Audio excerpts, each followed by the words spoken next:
Propaganda isn't just misinformation. It's a source of your very identity. People are defining themselves as anti-Trump, pro-mask, pro-vaccine people. This vaccine cult that is now, reigning supreme and wreaking untold havoc, and I mean literally untold havoc on people's lives and bodies, was actually a long time coming, and we have been gradually prepared for it, really for the last several decades. Black people are entitled to their so-called vaccine hesitancy. That is a perfectly rational suspicion on their part of the intentions of a medical establishment that has a long, horrible history of abusing and exploiting those people. One definition of conspiracy theory that I favor is something that, if true, you couldn't handle it.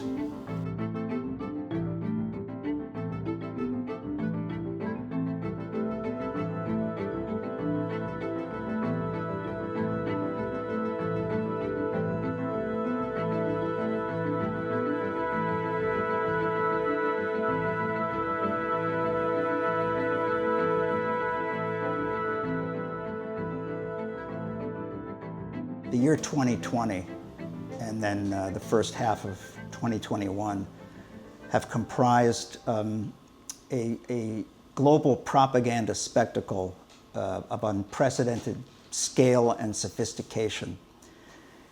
To come at this recent history as a student of propaganda is to recognize that many of the narratives we've been serially hit with, were actually calculated when they have seemed to be accidental or organic. The intelligence agencies generally have been, skilled for a very long time at manipulating events in this way. This is a history most educated people don't know, so that it seems outlandish to suggest that we might be living through something similar now. One definition of conspiracy theory that I favor is something that, if true, you couldn't handle it. Okay? That's what a conspiracy theory is. So to suggest that the government, blew JFK's brains out pretty much at high noon in broad daylight, that the government killed King, the government killed Bobby, that the government flew aircraft into the Twin Towers. I mean, these things are unimaginable to many people because they just don't want to go there. So that, an appreciable component of the American electorate or the American people is afflicted with a kind of repression, the way abused children often have trouble thinking of what their parents did to them. They wouldn't do that. They looked after me. They protected us, right? I mean, they have what Lance DeHaven Smith calls in his indispensable history of conspiracy theory in America, he calls it a sentimental view of executive power. There's this idea that the president is kind of our father, and we therefore think it's impossible that he and the agencies he directs, at least nominally, would do something as fiendish as X or Y, right? They just don't want to go there. I've been saying for some time that 2020 had been heading towards us since 1963, okay? Because that era saw the, serial destruction, murder of four figures who all in different ways were really genuinely threatening the system with change. The tumult of the 60s, insofar as it represented a move toward a genuinely revolutionary alliance, of the have-nots, that was basically crushed by the assassinations. That Martin Luther King was planning a poor people's march on Washington. Very important, not a black people's march, a poor people's march. So he had taken a turn away from civil rights per se, mainly in the South, toward a larger, more revolutionary political movement. and they put an end to that pretty expeditiously when he was assassinated. But, you know, that extends too, in different ways, to the Kennedy brothers as well as Malcolm X. I mean, that was really, it's not romanticism to say that that was a crucial moment of awakening on the part of many important constituencies, populations, right? And there was a kind of serial devastation of that, that energy with all those murders, accompanied by, you know, things like the murder of Fred Hampton in Chicago. He was, you know, organizing Appalachian whites, Hispanic street gangs, and black street gangs along with the Panthers. That's not anything like BLM, okay? That's really forming alliances. That's talking about solidarity. He was 21 years old, right? Well, they had to kill him too. And then in various ways, the FBI and the CIA continued to eat away at, infiltrate, screw up leftist politics, and that kind of, you know, created the world we live in today. Right, along with Vietnam, which you could say is a direct result of the deaths of the Kennedys and King and Malcolm, all of whom at some point or another, in different ways, were either pulling out troops in the case of Kennedy. We would expect to withdraw 1,000 men from South Vietnam before the end of the year. Or were voicing their opposition in the case of King. The bombs in Vietnam exploded home. They destroyed the dream and possibility for a decent America. And it's worth noting that in the context of 2020, what happened was not that people were persuaded by the peace protesters. I mean, a lot of people just sort of disliked them. It was that the casualty rate had become too high. Too many Americans had lost people to that war. It was a meat grinder. They were either dead, you know, their loved ones were either dead or, you know, crippled, crazy, you know, blinded, whatever.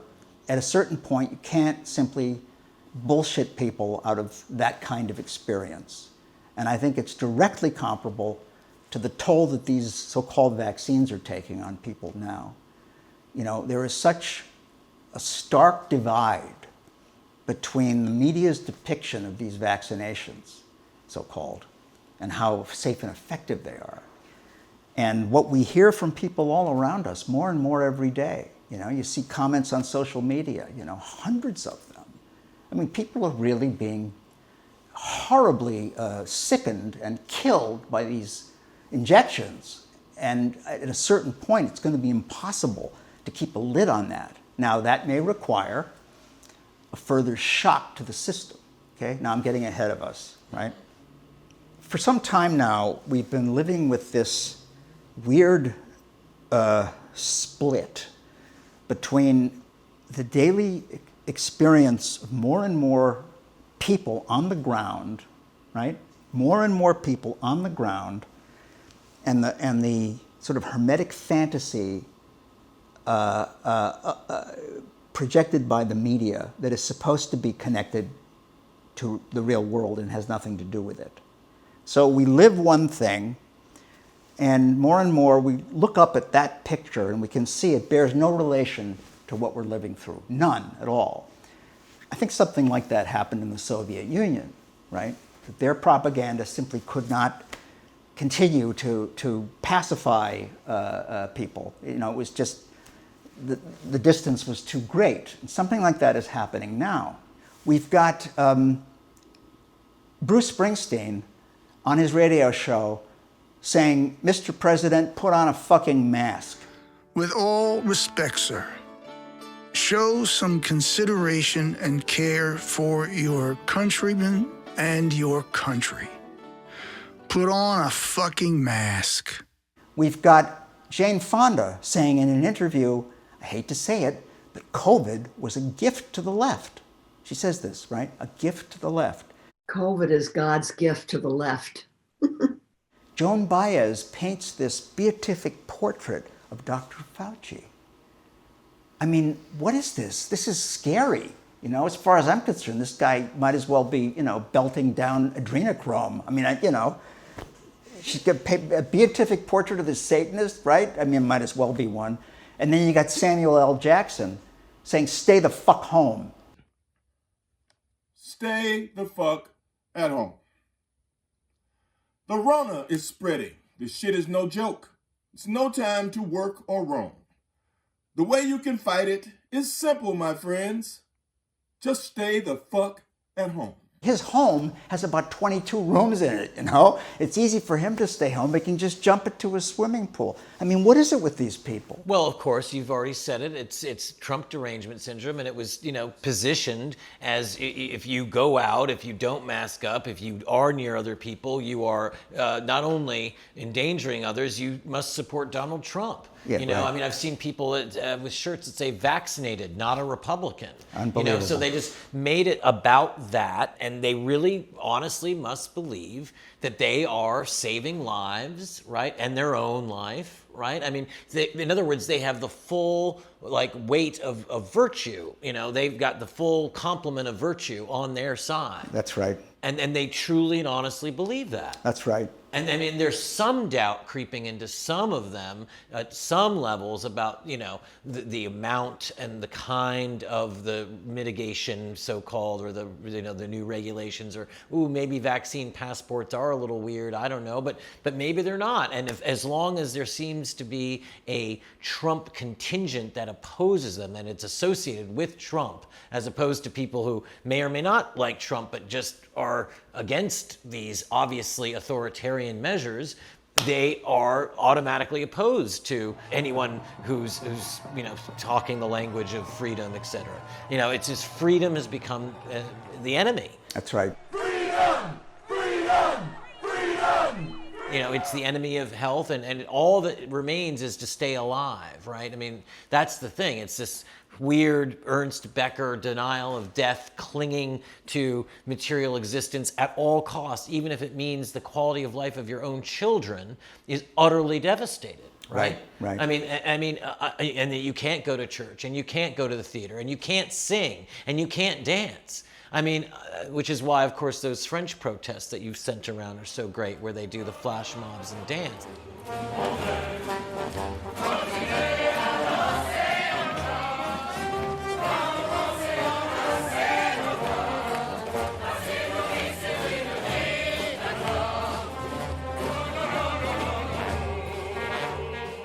I mean, it reminds me of Emma Goldman's line, right? If I can't dance, you can keep your revolution. But anyway, we have to try to put ourselves in the minds of our former friends on the left, right? Who really think they are the champions of science. As Fauci said, I am science, je suis science, yeah, right? It's very dangerous, Chuck, because a lot of what you're seeing as attacks on me, quite frankly, are attacks on science. We've seen some of the Fauci emails, and it's clear that he doesn't believe what he's saying about masks, even though these emails seem to reveal this incredibly duplicitous character who's changing the levels of herd immunity that we need to reach on a political basis, on the basis of what he thinks is possible. He's admitting to noble lies, and yet that is not discussed in the left media. None of that is known, it seems, to the NPR listener, the New York Times listener. They haven't seen the emails in that light. They're cooing about how they don't reveal any wrongdoing. BuzzFeed News and The Washington Post both published stories this week that detailed hundreds, if not thousands of pages of documents that they obtained that were essentially just the contents of Dr. Anthony Fauci's emails from the early days of the pandemic. He had thousands of emails that were just coming in from people throughout various points in his life, whether it was former colleagues, various medical professionals. And you could see Fauci sort of taking time to respond, or at least acknowledge that he received so many questions and queries. And he seemed very interested, first and foremost, on providing sound and scientific guidance. Well, the thing is, John, that in the state they're in, they can't think about it at all. I mean, if you say to them, throughout those emails, Fauci is basically convinced that masks don't work. I think 3 emails he makes this point, and there he's echoing the consensus of all the most rigorous studies. I've had arguments about this on Facebook, which I revisited ill-advisedly. And, you know, I get these, you know, hot-tempered replies from people saying, well, since then he changed his view based on blah. This is just something made up, you know. They cannot bring themselves even to perceive that there's a contradiction there, okay? Now, here are the facts of the matter. I'm just going to go into this as an example. Until early April, Fauci and the CDC very publicly echo the consensus of those studies that masks don't work, okay? They just have a kind of symbolic value. He even says this on 60 Minutes. People should not be walking around with masks. You're sure of it? Because people are listening really closely to this. Right now, people should not be walking. There's no reason to be walking around with a mask. When you're in the middle of an outbreak, wearing a mask might make people feel a little bit better, and it might even block a droplet, but it's not providing the perfect protection that people think that it is. Then in early April, they all flip. And this is just after George Gao, the head of the Chinese CDC, said you got to wear a mask. Okay, there again, China takes the lead. Okay, then later in the fall, Fauci says, well, I was lying because I was afraid there would be a run on PPE in hospitals. Now, getting back to your first question, which was what about a month or so, or 2 or 3 ago, when people were saying, you don't really need to wear a mask? Well, the reason for that is that we were concerned, the public health community, and many people were saying this, were concerned that it was at a time when personal protective equipment, including the N95 masks and the surgical masks, were in very short supply. And we wanted to make sure that the people, namely the healthcare workers, who were brave enough to put themselves in harm's way to take care of people who you know were infected with the coronavirus and the danger of them getting infected, we did not want them to be without the equipment that they needed. So there was not enthusiasm about going out and everybody buying a mask or getting a mask. We were afraid that that would deter away from the people who really needed it. Meanwhile, the World Health Organization continues to echo that consensus until early June, okay? In early June, they flip, and they go from saying in countless videos, you know, people talking very slowly so that the audience understands that masks will not do you any good. And all of a sudden, they're saying you have to wear masks, okay? Hello. Today, I'd like to talk to you about how to wear a non-medical mask, also known as fabric mask. Now, there's a BBC report which a woman, you know, a reporter for the BBC is talking about what she's heard from her sources inside the World Health Organization. She said that the official response to her question as to why they changed was that there were subsequent studies that demonstrated that masks work. However, she had a source in the organization who told her off the record that it was really due to political pressure. Okay, now I've just made a kind of complicated point, okay? These two different agencies flipped at two different times in their position on masking. Fauci gives one explanation belatedly. It doesn't say anything about subsequent studies proving that they work. And it differs from what the WHO said, which is then contradicted by somebody else at the WHO. Obviously, it was for political reasons. It had to do with the propaganda narrative. Now, if I tried to explain this to one of the people you're talking about, they would just bristle, you know. They don't want to hear it. They'll come up with something. These people are always making, it's like arguing with a committed communist in the 30s. You know, they'll just come up with some bullshit answer because they don't want to go there. They are completely, you know, propaganda isn't just misinformation. It's a source of your very identity. People are defining themselves as anti-Trump, pro-mask, pro-vaccine people. It becomes ideology. It's ideology, right? It is profound. You can't.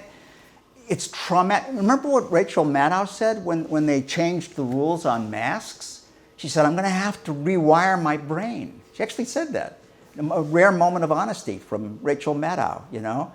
Part of it is that I feel like I'm going to have to rewire myself so that when I see somebody out in the world who's not wearing a mask, I don't instantly think you are a threat or you are selfish or you are a COVID denier and you definitely haven't been vaccinated. You know, when they started telling people after World War I that the Germans were not the Huns after all, I mean, people had a lot of trouble with that, right? So, I mean, that's an extreme example of a process we all have to go through. We all have to go through. It is actually hard to believe that the most exalted authorities on public health, right? The most exalted government authorities on public health and the best known and most revered philanthropists, you know, whose names are associated with helping to bring, you know, well-being and long lives to the dark continent of Africa. And there's Bill Gates. Is he wearing a pith helmet? I'm not sure, but he's administering an oral vaccine to a little black baby, right? Oh, they're so good. It's hard to believe that and Dr. Fauci, the soft-spoken, earnest Dr. Fauci, it's hard to believe that these people are actually malevolent. I'm speaking from the heart here. I'm not in a classroom now. Every single recommendation that they have made, every single claim that they have made, you know, about remedies, about masks, about vaccines, every single thing that they have not brought up, right, like vitamin D, the importance of vitamin D and so on, every single one of these things is deleterious for people's health. It is the opposite of what a caring government would do.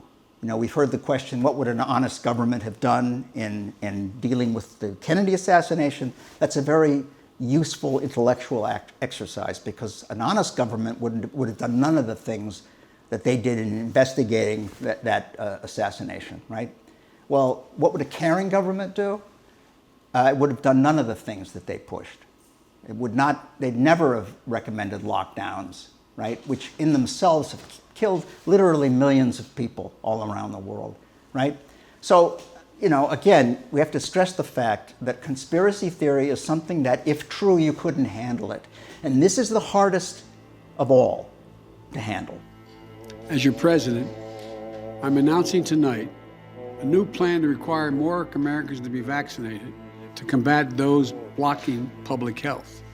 Children ages 12 and older who are eligible for a vaccine now, and children ages 11 and under who are not yet eligible. The safest thing for your child 12 and older is to get them vaccinated. They get vaccinated for a lot of things. That's it, get them vaccinated. Parents, please get your teenager vaccinated. Now, if you're a parent of a young child, you're wondering, when will it be the vaccine available for them? I strongly support independent scientific review for vaccine uses for children under 12. My first responsibility as president is to protect the American people and make sure we have enough vaccine for every American, including enough boosters for every American. Even as we execute this plan at home, we need to continue fighting the virus overseas, continue to be the arsenal of vaccines. There's nothing, not a single thing we're unable to do if we do it together. So let's stay together. God bless you all and all those who continue to serve on the front lines of this pandemic. And may God protect our troops. Get vaccinated. This vaccine cult that is now reigning supreme and wreaking untold havoc, and I mean literally untold havoc on people's lives and bodies, was actually a long time coming, and we have been gradually prepared for it, really for the last several decades. Pretty much ever since the Act was passed in 1987, indemnifying the vaccine manufacturers and so on. The VICA Act, the Vaccine Injury Compensation Act. Exactly. Right? I mean, roughly sort of since then, we've been increasingly sort of habituated to this view of vaccines as the linchpin of modern health and well-being. I mean, this is This is completely misleading, right? I mean, what has conquered, seriously incapacitating diseases and epidemics in the past was primarily improvements in sanitation, clean water, improved diet, and things like that. That's the reason why we've grown healthier. And in fact, as we have been subjected to ever more vaccinations over the decades, as our children have been subjected to an ever more excessive vaccine schedule dictated by the CDC, they've actually become less healthy, neurologically more prone to all kinds of terrible conditions, and likelier to die of so-called SIDS. But the implication that all those shots are actually very dangerous for children, right? That they pose a threat, that they don't make us healthier, that's another one of those inferences that people really are not ready to draw. So rather than draw that inference, they will think these people in the white lab coats are really benign. They're really working on ways to make us well. This is sort of fed into this bizarre cultic view of the syringe as our one and only deliverance from all these evils. And it's especially perverse that they should be rolling out a universal vaccine mandate for a disease, that has like a 99.97 survival rate. A disease that you can get over very quickly and easily if you treat it with HCQ or ivermectin early on.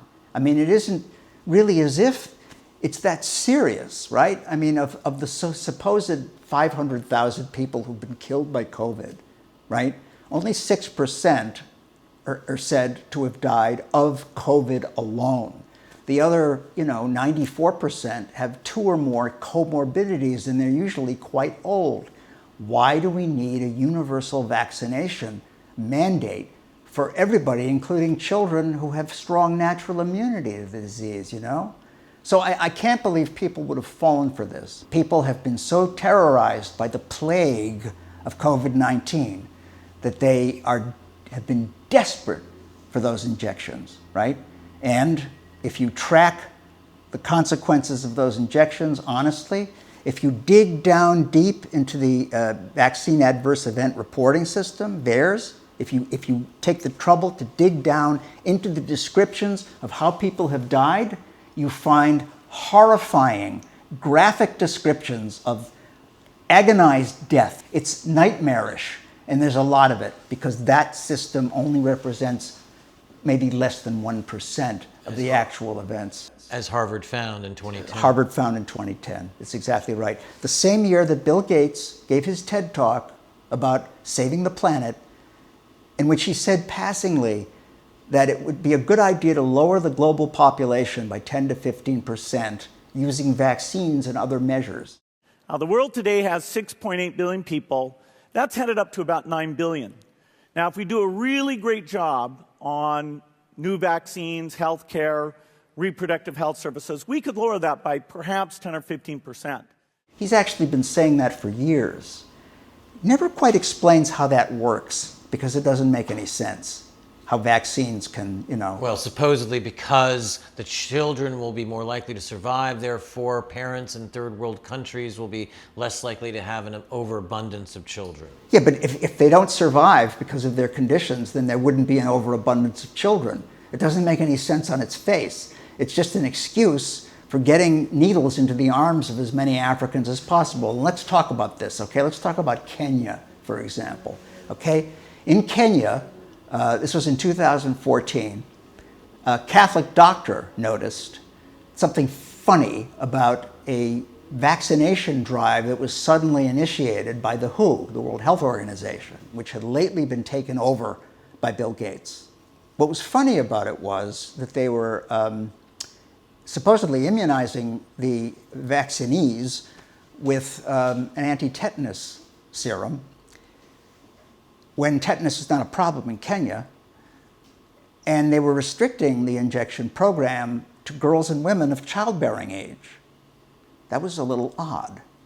So there was no tetanus risk to males. I mean, there was no tetanus risk at all. The whole thing was completely fishy. So there was a Kenyan Catholic Doctors Association. They got some of the specimens of this vaccine, and sent them to labs in South Africa. And they discovered from that examination of the substance that was being used that it was actually an anti-fertility vaccine. Well, they'd combined tetanus toxoid with human gonadotropin, right? That's right. And the combination was creating spontaneous abortions. And, Right. and over the 5-shot protocol, which was also unusual, it was perhaps creating permanent infertility, or certainly was slated to. Right. And this had been a technique developed by an Indian doctor 20 years before. Well, I did a deep dive into this whole thing and discovered that in Honduras and the Philippines back in the early 90s, again, Catholic doctors noticed something funny about vaccination programs that the Rockefellers were funding. This is all eugenics, okay? This is a history that we ought to learn in high school and college, and yet it's a history that no one knows, right? Because it would sort of upend our conception of the elites in the 20th century, because eugenics was a pseudoscience, heartily embraced by Woodrow Wilson and Oliver Wendell Holmes and H.G. Wells and George Bernard Shaw, W.E.B. Du Bois. They actually believed that it was a good idea and it was possible to get the fit to procreate like rabbits, that means the rich, basically, and the unfit not to procreate. And there are different levels of severity with which the unfit could be rendered incapable of procreation, but it did entail sterilization laws, right? And there was this infamous Supreme Court case, Buck versus Bell, which focused on a young Appalachian woman who was sterilized against her will on the grounds that she was feeble-minded, which is a term that was often used to justify these sterilizations, She was not feeble-minded, but Oliver Wendell Holmes notoriously penned the majority opinion, and the line that is in the halls of infamy forever is 3 generations of imbecile is enough, okay? So they came down in favor of the same sterilization laws that Hitler partly used as a model for his Nuremberg laws. The eugenics movement in this country was lavishly funded by the Rockefellers and the families of Carnegie and Harriman. They funded not only American eugenics researchers, but a number of Germans as well, at least 2 of whom went on to work in Hitler's government in charge of health programs, which were euthanasia programs. Now, in the 30s, when Hitler came to power, the eugenics press was overjoyed and expressed their gratitude and excitement that here was a head of state who really understood their philosophy. Well, the Holocaust was kind of an embarrassment, right? That footage of the cadaverous figures in the striped pajamas, that was the upshot of Hitler's investment in eugenics. So they had to go underground and rebrand. And they rebranded as the population control movement. So in 1952, the Population Council was formed, and that was also a Rockefeller-funded project.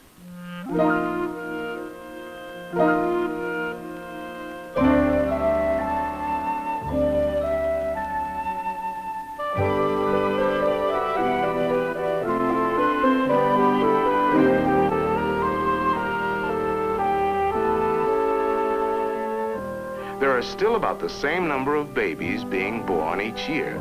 But today, deaths are cut in half or better, especially among children. The old balance is upset. Those who live now instead of dying are added each year to the number of people in the community. Of course, as more and more people are added, their needs increase. New industries are being developed to provide more goods. But whatever is done, it is not enough. But fortunately, this need not happen anymore. Today, things have changed. Modern science has given us a key that makes possible a new kind of personal freedom, family planning. So it was no longer called eugenics. It had a different name, and it seemed sort of, environmentally friendly. By the time you get to the 60s and The Population Bomb, the bestseller by Paul Ehrlich, who's still with us and still kind of a militant Malthusian. I mean, they all believe, as Malthus did, that population growth necessarily results in famine and misery and poverty, so we have to cut the numbers of the poor as radically and ruthlessly as possible. Ehrlich was one who popularized this and gave it a faintly green sheen, that it seemed like a good idea. Now, if you read that book today, it starts out with this sort of horrified description of a trip to New Delhi, Paul Ehrlich and his wife, and he describes this disgusting scene of teeming humanity, where there are Indians all over the place, And I think some conservative outlet noted that, there are parts of Paris that are just as crowded. There's definitely a kind of racist and neo-colonialist tilt to this kind of work. Yeah, it's a huge challenge that the places where babies will be born are increasingly the toughest places in the world.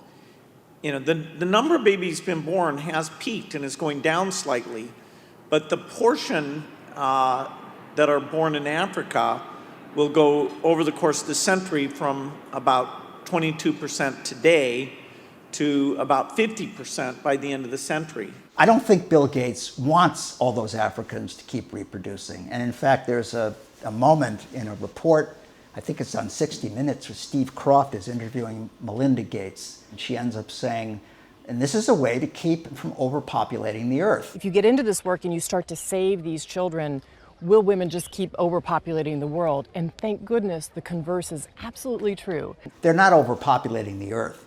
I mean, and if any population is causing environmental destruction, it's extremely rich people like the Gateses, with their many mansions and their private planes. The billionaire has written a book called How to Avoid Climate Disaster.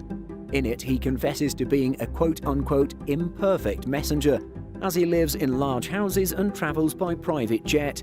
A study conducted by Lund University in Sweden showed that in 2017, Gates took 59 flights by private jet, emitting about 1,600 tons of CO2, compared to the global average of fewer than 5 tons per person. It's also the US military, which is the biggest polluter on the planet, right? 59 million metric tons of greenhouse gases. That's how much the US Defense Department spewed into the atmosphere in 2017 alone. Brown University says the DoD is both the largest oil consumer and institutional polluter in the world. There are entire countries that don't emit as many fumes. Portugal, Finland, and Sweden, to name a few. No. It's all those teeming masses of colored people and so on, right? In Honduras, in the Philippines, in Kenya. They have to do anything they can to lower the population, right? I think this is key to that whole horrible year last year and what we're going through now, as we're being increasingly threatened with forcible vaccination, so-called, forcible injection with a substance that is known to be extremely dangerous. It's experimental, right? This is a direct violation of the Nuremberg Code, right? So, we have to do everything we can to oppose it. I am actually closely tracking the effect of these vaccines on black people in particular, all right? It's killed a lot of them. It's killed a lot more fairly famous black people than the media has let us see, right? Starting with Hank Aaron. Well, starting with Hank Aaron, right. Black people are entitled to their so-called vaccine hesitancy. That is a perfectly rational suspicion on their part of the intentions of a medical establishment that has a long, horrible history of abusing and exploiting those people. Beyond right? Tuskegee. Oh, Tuskegee. Everybody says Tuskegee. See, that's the thing about propaganda. Certain moments become iconic, and then you think that the whole history of abuse is just that one thing, okay? Tuskegee is the least of it. It's just the thing we've heard of. But this horrible history, of torture and murder, really, goes back way early in the 19th century and up into the 70s, when they're still sterilizing black women in certain states. The Mississippi appendectomy. Mississippi appendectomies became a nickname for unnecessary hysterectomies on black women, largely performed at teaching hospitals as training for medical students. Born and raised in Mississippi, the renowned civil rights activist Fannie Lou Hamer was one of the most well-known victims of these quote-unquote appendectomies in 1961 when she underwent surgery to remove a tumor from her uterus. And in the South, it wasn't just Mississippi. North Carolina sterilized over 7,600 people between the 1930s and 1970s, 65% of whom were black women. A third of the sterilizations were done on girls under 18, even as young as 9 years old. So please don't mention Tuskegee. It's much worse than that, okay? The thing is that vaccine hesitancy has now been defined as some kind of syndrome. You know, there's something wrong with you if you're vaccine hesitant. That's like conspiracy theory. It is a way to represent your completely rational, healthy, rational suspicions as some kind of neurosis, okay? Black people have that history of abuse in their DNA, the way Jews have the Holocaust in their DNA. It's a direct comparison, okay? And I say God bless them for being vaccine hesitant, and I'm also saying that I find it gratifying that vaccination rates in New York City among African Americans are the lowest of all.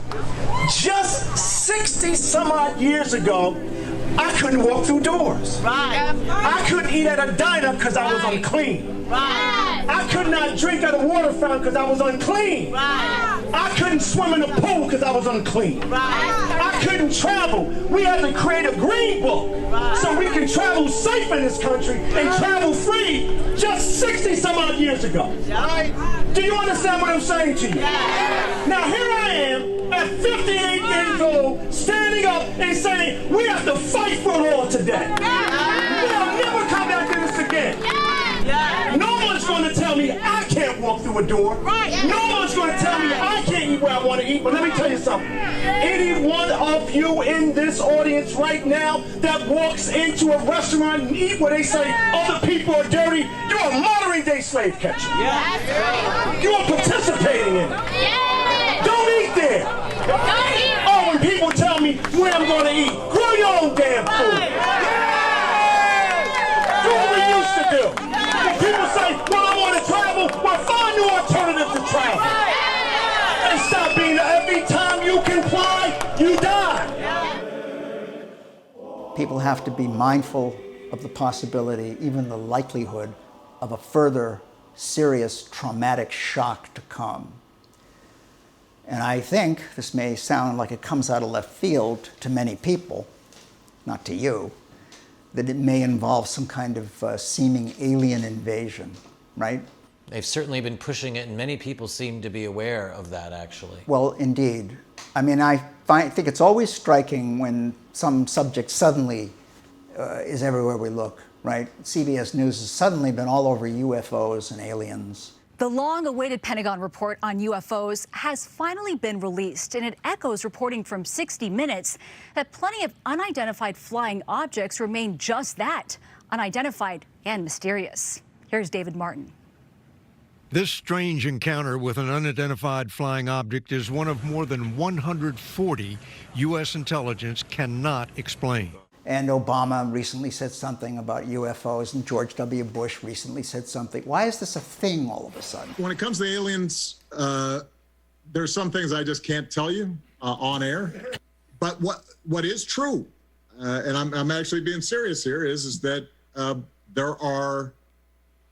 there's footage and records of objects in the skies that we don't know exactly what they are. We can't explain how they moved, their trajectory. When you were in office, and I don't know when this happened or if it happened, did you go through the secret files, the UFO documents? Because if I was president, that'd be the first thing I did. You know, it's funny. My daughters asked the very same question. They did? Yeah. Would you be allowed to tell your daughters what was in those files? No. You would not? No. Now that you're out of office, you can do anything you want, right? True, yeah. But I'm not telling you. You're not telling You're not telling me what? Are you not telling me that you looked at them? I'm not telling you nothing. Why is this a thing all of a sudden, right? Well, what better distraction, what better way to terrify the shit out of people than to mount what looks like an alien invasion. They have tremendous technological abilities. They have an advanced grasp of holography. They could definitely have flying saucers overhead. It'll actually be government aircraft, the likes of which we haven't seen. There could be light shows in the sky. There could be directed energy attacks on some city or other, right, which they may well wax. Who knows? They have the capability to terrify us in the way that Orson Welles did with his radio adaptation of War of the Worlds, which has now come back as an Epix TV special, right? Roof of Broadcasting Building. I'm speaking from the roof of Broadcasting Building, New York City. The bells you hear are ringing to warn the people to evacuate the city as Martians approach. Our army is wiped out. Can anyone hear me? This is what the end of humanity looks like. You know, I used to scoff the idea of predictive programming. I no longer do. There will be things in the media that then end up coming true, right? I mean, in many ways, 9/11 looked like a lot of disaster movies we've been watching. Trust me. Everything's gonna be fine.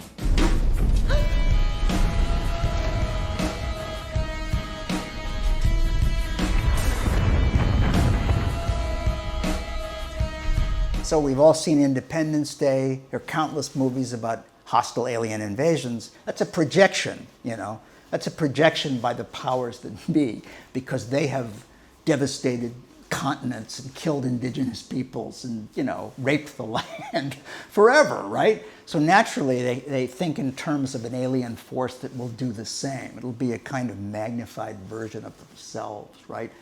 What I'm saying is people have got to be prepared, you know, no matter how scared they are at first, to maintain somewhere in their minds the idea that this could be bogus, okay? Because the sooner people tumble to that fact, the better off we'll be. I mean, some few people called the Kennedy assassination as a, you know, charade, that whole narrative, right away. I mean, Vince Salandria was one. A few people could see that. And there are some few people who knew right away that 9/11 was not as advertised, right? I wasn't one of them. I don't pretend to be. But, you know, this time, I mean, it's possible that what we're living through is a sign of the desperation of those interests to get this all accomplished as soon as possible, right? Before the economy completely implodes. I hope that's true. I hope they are desperate, and I hope they fail, and we have to do everything we can to make sure they do. So that means, you know, growing our numbers as much as possible, getting along with each other in opposition to what they're doing. It means bearing in mind the possible necessity of actually going back to something like samizdat if the internet should become completely unusable. What do you mean by samizdat for people who don't know? Yeah, samizdat was the Soviet practice, or the practice in Russia under the Soviets, of secret mimeograph centers that would print out the news, the truth, and then surreptitiously distribute the mimeograph copies all over the place. I mean, it was a fairly successful version of what the White Rose tried to do in Berlin under the Nazis. It was just kids who, you know, threw these leaflets all over the place. They ended up all being beheaded by the Nazis. I should add that while we try to form alliances with other American subgroups and so on, we should also be forging alliances with our counterparts abroad, right? Because it is a global threat. We need a global resistance, right? I mean, my experience of organizing is limited to having run the faculty resistance to NYU's hideous real estate expansion plan. So, you know, when it comes to this kind of serious anti-totalitarian organizing, I defer to others. But how can people educate themselves? What are some of the best places to go? Well, the best places to go tend to be the ones that have been listed as the most untrustworthy, you know, the ones that are most often defamed, you know, whether it's Global Research, Del Bigtree's Highwire, Children's Health Defense, their publication, The Defender, There's really a lot of alternative outlets there. James Corbett. Definitely James Corbett. The Corbett Report is indispensable. The Last American Vagabond, that's Whitney Webb's outfit. My own News from Underground, at markcrispinmiller.com. I mean, we all share each other's work as much as we possibly can. I think it would be a good idea, as soon as we can do it, to create something like a proper news organization that operates online. It's kind of like what I do with my listserv, but there'd be like 10 of me. It would have a budget for a couple of really seasoned investigative reporters, and it would also entail a paper edition on the weekends that would be circulated throughout churches, synagogues, and mosques, okay? I think people have got to get used to reading paper again, and so that when the moment comes when they hit the kill switch, we'll still be able to put stuff out on paper. The Great Reset, which we're being pushed toward, will be, if it succeeds, something like communism for all of us at the ground level. That kind of... authoritarian communism. Authoritarian communism, right? I'm talking about Stalinism or Maoism. So everybody has to say the same thing, and everybody will be equally poor. Everybody will be equally dependent, right? That's at ground level. It's authoritarian communism. And at the higher levels, it will be kind of plutocratic fascism.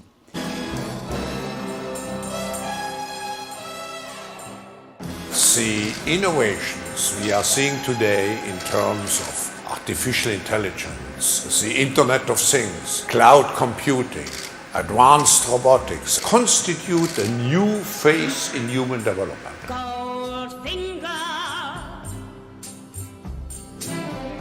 He's the man with the Midas touch, a spider's touch. The world will grow more together in the digital age. We are becoming more interdependent. We will have not less, we will have more globalization.